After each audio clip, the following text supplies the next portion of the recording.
Hello दोस्तों, यदि आप भी 3 जुलाई को गणित पेपर का त्रैमासिक परीक्षा देने वाले हैं तो अभी के इस क्लास में गणित का वीवीआई ऑब्जेक्टिव बताएंगे, जो कि ये ऑब्जेक्टिव आप सभी को 100% लड़ेगा। तो आप लोग इस क्लास को अंत तक ज़रूर देखिएगा और चैनल पे नए होंगे तो आप लोग जरूर से सब्सक्राइब भी कर लीजिएगा।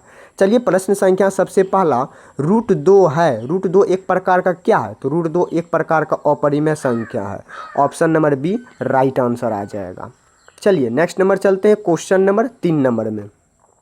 तो प्रश्न संख्या 3 नंबर में √3 है। तो √3 एक प्रकार का क्या है? परिमेय संख्या है या प्राकृतिक या अपरिमेय संख्या या इनमें से कोई नहीं? तो ऑप्शन नंबर यहाँ पे सी आ जाएगा, अपरिमेय संख्या √3 है। तो option number C right answer आ जाएगा। चलिए नेक्स्ट नंबर चलते हैं, क्वेश्चन नंबर 4 नंबर में। तो यदि x² - 5x + 4 = 0 को x का मान क्या होगा? तो x का मान बताना है। तो x का मान निकालने के बाद पूर्णांक संख्या ये कहलाएगा। तो option number A right answer आ जाएगा। जो भी स्टूडेंट 3 जुलाई को एग्ज़ाम देने वाले हैं त्रैमासिक परीक्षा का, उनके लिए वीडियो बहुत ही इंपॉर्टेंट रहने वाला है। चलिए नेक्स्ट प्रश्न संख्या 5 नंबर। यदि बहुपद x² + 3x + 5 के शून्यंक अल्फ़ा इंटू बीटा हो तो इसके बराबर क्या होगा? तो अल्फ़ा इंटू बीटा बराबर जानते होंगे आप लोग c/a होता है, -c/। तो यहाँ पे आ जाएगा -1/5 आ जाएगा। तो ऑप्शन नंबर यहाँ पे बी राइट आंसर आ जाएगा। चलिए नेक्स्ट नंबर चलते हैं, प्रश्न संख्या 6 नंबर में। त्रिघात बहुपद का सबसे व्यापक रूप क्या है? तो आप लोग फर्स्ट बहुपद जानते होंगे, सेकेंड और थ्री। तो ये फर्स्ट जिसमें फर्स्ट कोऑर्डिनेशन रहता है, सेकेंड में जिसमें सेकेंड रहता है, थर्ड में जिसमें थर्ड तरह से रहता है। तो यहाँ पे देख लीजिए थर्ड तरीका से कौन देगा। यहाँ पे देख लीजिए ax⁻³ जो दिया गया, ये पहला बहुपद, यही आपका क्या हो गया? ये त्रिघात बहुपद कहलाएगा। ये जो 2 दिया गया है ये आपका द्विघात बहुपद कहलाएगा, ठीक है ना। इस प्रकार से बहुपद पहचानना है। त्रिघात बहुपद जिस पे 3 लगेगा उस पे त्रिघात कहेंगे, जिस पे कुछ ना रहेगा तो उस पे एकल बहुपद कहेंगे, ठीक है ना। इस प्रकार से जिस पे 2 रहेगा उसे हम लोग क्या कहेंगे? द्विघात बहुपद कहेंगे। चलिए प्रश्न संख्या 7 नंबर में। निम्नांकित में कौन बहुपद नहीं है? इनमें आपको 4 ऑप्शन में बताना है कौन बहुपद के रूप में नहीं है, ठीक है ना। तो यहाँ पे देखिए ये भी बहुपद में रूप में आ जाएगा, ये भी आ जाएगा, ये भी आ जाएगा। ये -7 जो है ये आपका बहुपद के रूप में और फैक्टर के रूप में नहीं आएगा, ठीक है ना। याद रखिएगा, बहुत ही आसान सब ऑब्जेक्टिव पूछेगा जो कि आपको आंसर सटीक तरीक़ा से दे दिया जाएगा और आप लोग दे भी देंगे, ठीक है ना। चलिए प्रश्न संख्या 8 नंबर।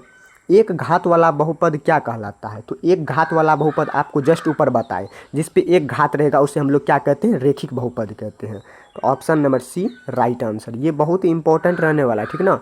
जो भी प्यारे स्टूडेंट 3 जुलाई को एग्ज़ाम देने वाले हैं त्रैमासिक परीक्षा का, उनके लिए वीडियो खास इंपॉर्टेंट है और साथ में ये आप लोग को बिहार बोर्ड के एग्ज़ाम में भी काम आएगा, ठीक है ना। तो आप लोग को अंत तक ज़रूर बने रहना है। चलिए प्रश्न संख्या 9 नंबर में। रेखिक समीकरण युग्म को हल करने की कितनी विधियां हैं? तो रेखिक समीकरण को जो हम लोग हल करेंगे उसमें कितनी विधियां दिए गए?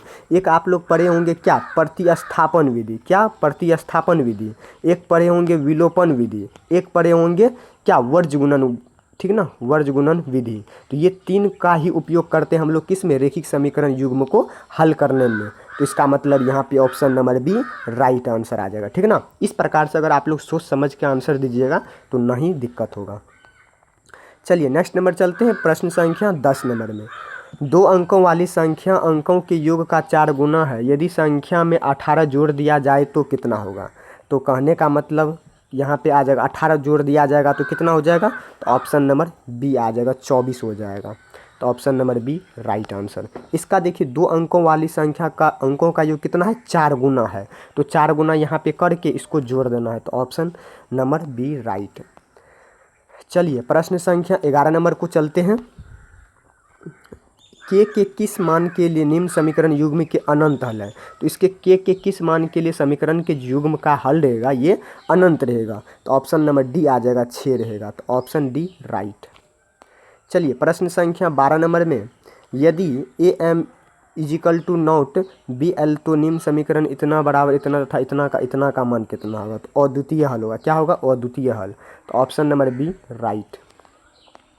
नेक्स्ट नंबर चलते हैं क्वेश्चन नंबर 13 नंबर में, द्विघात बहुपद x square minus 2x plus 1 का शून्यांक कितना होगा। इसका शून्यांक निकालना है, ठीक ना। देखिए बहुत ही आसान विधि से आप लोग को बता देते हैं, निकालने के लिए निकाल लीजिएगा, ठीक ना। ये एक आप लोग का ये बहुपद के रूप में हुआ, ठीक ना। इसका शून्यांक निकालते हैं।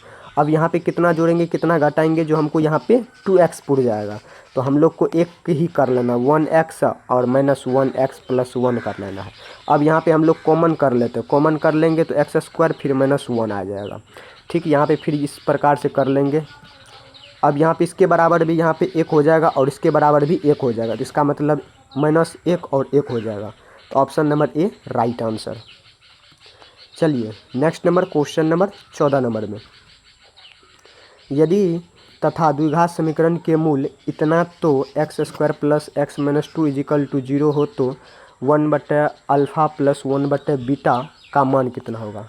इन दोनों का मान बताना, अल्फ़ा/बीटा प्लस अल्फ़ा इंटू बीटा का मान, ठीक ना। तो इसका मान बताना है, इस पर रख के सबसे पहले इसको ए मान लेना है, इसको बी, इसको सी।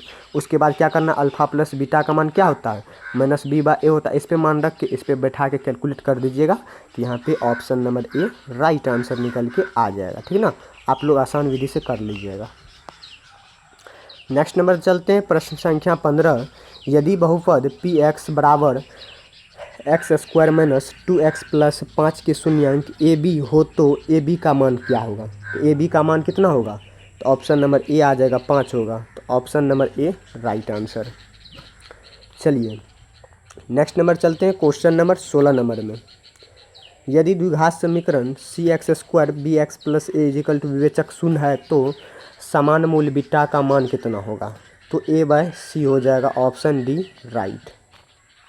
चलिए नेक्स्ट क्वेश्चन नंबर 17 नंबर, क्या श्रेणी इतना और इतना का कोई पद 301 हो सकता है। तो कोई पद हो सकता है, तो इसको an मान के इस सब पे बैठा देना है, तो यहाँ पे निकल के आ जाएगा, हाँ हो सकता है, ठीक ना इसका।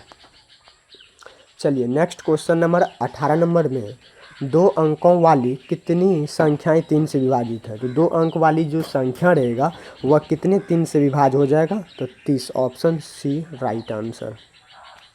चलिए 19 नंबर क्वेश्चन, श्रेणी इतना इतना के प्रथम 22वें पदों का योगफल। इस पे आपको SN बराबर सूत्र लगेगा, तो n/2 into 2a plus into n-1 into D होता है, ठीक ना इसका सूत्र। तो इस सूत्र पे बैठा दीजिएगा तो आप लोग का निकल जाएगा, ठीक ना। सिर्फ आप लोग को हिंट्स लेना है, ठीक ना, हिंट्स लेके आप लोग को बना देना है। तो ऑप्शन नंबर यहाँ पे ए नंबर राइट आंसर आ जाएगा। चलिए नेक्स्ट नंबर में चलते हैं क्वेश्चन नंबर 20 नंबर में, तो प्रश्न संख्या 20 नंबर में 34 प्लस 32 प्लस 30 प्लस 10 के योगफल क्या होगा। तो इसके योगफल कितना हो जाएगा, 286 हो जाएगा, तो option number B right answer. चलिए 21 नंबर क्वेश्चन, 21 नंबर में देखिए, समबाहु त्रिभुज ABC और DEF की भुजा क्रमशः 6 सेंटीमीटर और 3 सेंटीमीटर दिया गया, ठीक ना 3 सेंटीमीटर, और इसकी जो आप लोग को भुजा बताना है ये 4:1 हो जाएगा। क्या हो जाएगा, 4:1, तो ऑप्शन नंबर डी राइट। चलिए 22 नंबर क्वेश्चन, 2 समरूप त्रिभुज की भुजाएं इतना है, ठीक है ना, समरूप की भुजाएं, इसके क्षेत्रफल पूछा है। क्षेत्रफल मतलब स्क्वायर हुआ, ठीक ना, इसका स्क्वायर करेंगे 16, इसका स्क्वायर करेंगे 81 हो जाएगा, तो 16:81 हो जाएगा, तो option number B right answer. चलिए नेक्स्ट नंबर में चलते हैं, 2 समरूप त्रिभुजों के क्षेत्रफल क्रमशः 9 सेंटीमीटर तथा 16 सेंटीमीटर, इसके संगत भुजाओं का अनुपात कितना होगा। तो अनुपात हो जाएगा 3:4 हो जाएगा, तो ऑप्शन नंबर बी राइट। चलिए नेक्स्ट क्वेश्चन नंबर 24 नंबर में, एक त्रिभुज आप लोग को बना लेना, ठीक है ना। एक त्रिभुज बना लिए, इसको ए और बी ए सी दर्शा दिए, ठीक है ना, और ए डी इसके शीर्ष सीधे बना देना है, और बी सी अब यहाँ पे क्या करना है, बी सी से ए डी पे यहाँ पे सब दर्शाया गया है, ठीक है ना। तो ए सी का मान पूछा, इसका मान बोल रहा है निकालने के लिए, इसका मान आराम से निकल जाएगा, ठीक है ना।